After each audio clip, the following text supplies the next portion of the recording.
Rolling Jubilee is a non-for-profit organization, one which purchases the debt of anonymous Americans, holds on to the debt, and then eliminates it completely. Now, despite the noble intentions of Rolling Jubilee, their mission exposes an underlying flaw in our economic system. A New York Times article of February 5th explains that our nation is flooded with medical debt. Over the past decade, the costs of medical care have skyrocketed as more and more Americans are growing uninsured, and the incidences of conditions like cancer and obesity have only been climbing. At the same time, our healthcare system has been dangerously slow to respond. In 2011, President Obama's administration passed the Affordable Care Act, also known as Obamacare, in an attempt to make healthcare insurance more affordable and to help to bring down the cost of healthcare in the United States. However, medical debt is still the largest cause of debt among American citizens by far, making it important that we pose today's question: what must be done to lower the cost of medical care in the United States? And we'll answer this by looking at three key courses of action. First, by investing in preventative care to limit expenses for individuals. Second, by modifying our retirement system to take the stress off the healthcare system. And finally, by making healthcare more accessible to spread out the cost of medical care.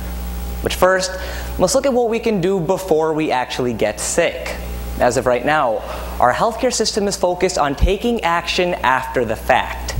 A Politico article of January 12th explains that right now, medical professionals are trained to either prescribe drugs to their patients or to direct them to extremely expensive specialists, meaning that our healthcare system has a fundamental bias towards the most costly side of the spectrum, one which has only pushed healthcare costs increasingly higher.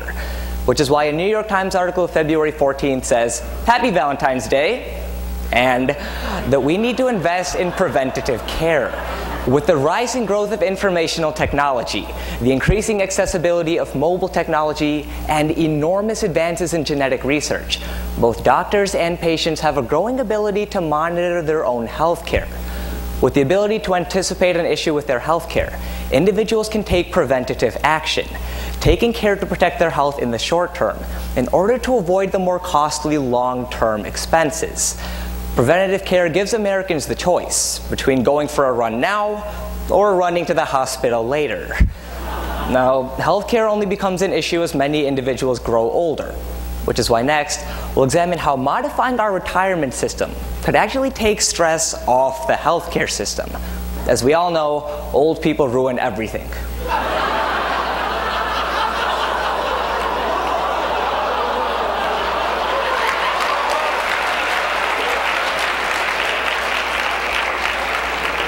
A BBC article of January 15th explains that of the 30 million uninsured Americans in the United States, a large proportion are of retirement age. The lifespans of Americans are growing longer. Yet as our health declines, Americans often don't have the healthcare savings they need to sustain themselves through retirement. As retired individuals can no longer spend their own money to pay for their healthcare, many of them are forced to depend on government programs like Medicare or Medicaid, or to depend entirely on emergency room care, both of which only contribute to the rise in healthcare costs in the United States. An Economist article of January 15th examines a possible solution. If the United States could restructure the way we look at retirement, we could help to absolve this issue altogether. The article suggests that we make the period of saving for retirement considerably longer and divert more resources towards specifically saving for healthcare. In doing so, American retirees, once they hit the age of 65, would have the savings they need to sustain themselves until they pass. And as a result, American retirees would no longer become a burden on the healthcare system, taking the pressure off the healthcare system and improving the quality of healthcare for American patients. Of course, not everyone is old, which is why finally, we'll look at how making healthcare more accessible in general is critical to bringing down the cost overall.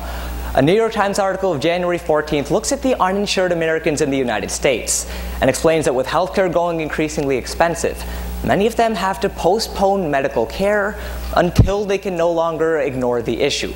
Unable to pay, many of these individuals end up seeking last-minute emergency room care. Now, letting someone die on the hospital floor kind of makes a scene. which is why hospital owners are often forced to provide life-saving treatments to these individuals. At the same time, because these individuals don't have the ability to pay, hospitals are forced to raise everybody else's healthcare expenses in order to absorb the added cost.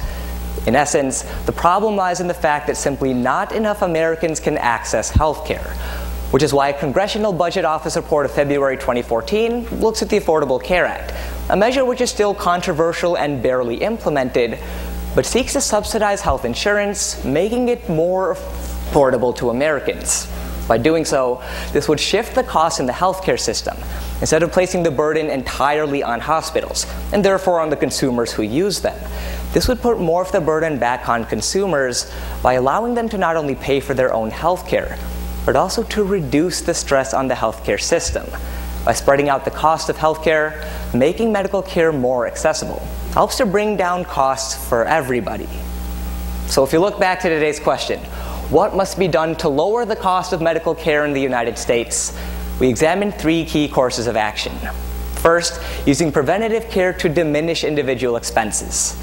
Second, adjusting our retirement system to take the stress off the healthcare system. And finally, using more accessible healthcare to bring down costs. As of right now, Americans struggling with rising medical expenses are hoping Rolling Jubilee will help and pick up the tab. Yet if the United States can implement these measures, it looks like staying healthy might get a whole lot easier.